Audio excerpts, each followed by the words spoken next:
Okay, so this little video is going to be an introduction to spine twist into a tight bridge position.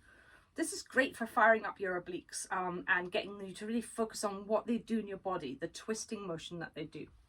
So we're going to come onto our backs with our knees bent. So my trousers are folded. My knees bent and my feet flat on the floor to start with. You want to find your neutral pelvis. You want to make sure that you're not pulling your lower back into the floor or poking your pubic bone towards the floor so you've got a massive arch. To find your neutral pelvis, I'm going to put my legs parallel to start with. You want to make sure that you have evenness, I like to say that you've got a seesaw. So you've got a heavy child pulling your pubic down towards the floor, pubic bone down towards the floor, and then a heavy child gets on your seesaw and pulls your lower back into the floor. And then we've got this oscillation between the 2 points until you can find 2 evenly weighted children, and that's your neutral pelvis. It's a nice way to find it. And then you want to make sure that your rib cage is nice and heavy on the floor. And then for this one here, we're going to have our hands flat on the floor, palms facing down the way. Then we're going to draw our knees and our feet together. You're going to squeeze your inner thighs together. Now, as we inhale, we are going to twist from our pelvis. So it's like we're taking our pelvis and twisting it round our spine, but keeping our rib cage as neutral as we can. So we're drawing the opposite rib cage from the way our knees, the opposite side of our rib cage from the way our knees are going on the floor. So as you inhale, you are going to twist your pelvis around so your foot will come off the floor.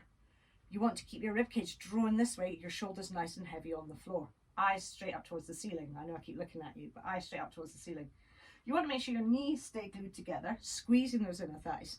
And then as you exhale, you're going to think about the stretch coming from here, from these obliques. So the obliques are going to pull your legs back into place on the exhale.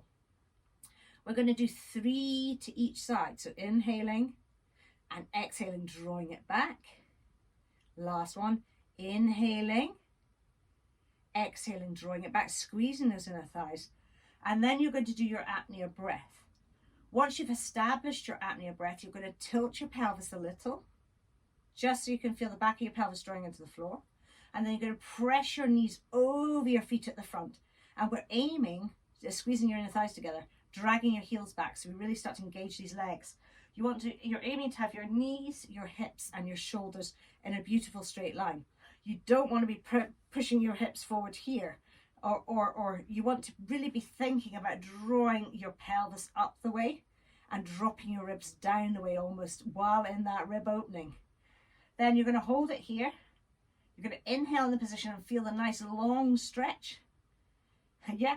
And then you're going to exhale and release the knees so your bum comes down. So to the other side, it looks like this.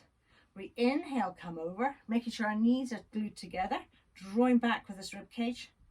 Exhale, back to our starting position. Remember to think about these obliques and think about what's happening with your rib cage.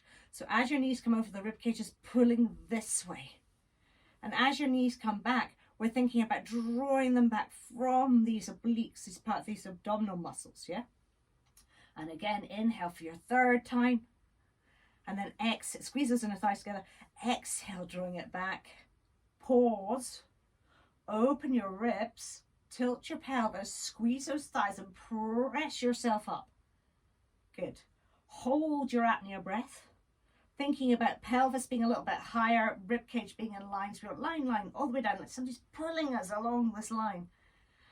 And then we're going to exhale and release our knees so our bottom comes back down. So that's our spine twist into a tight bridge. Again, all of these are little pointers to help you focus on what's important during the pose.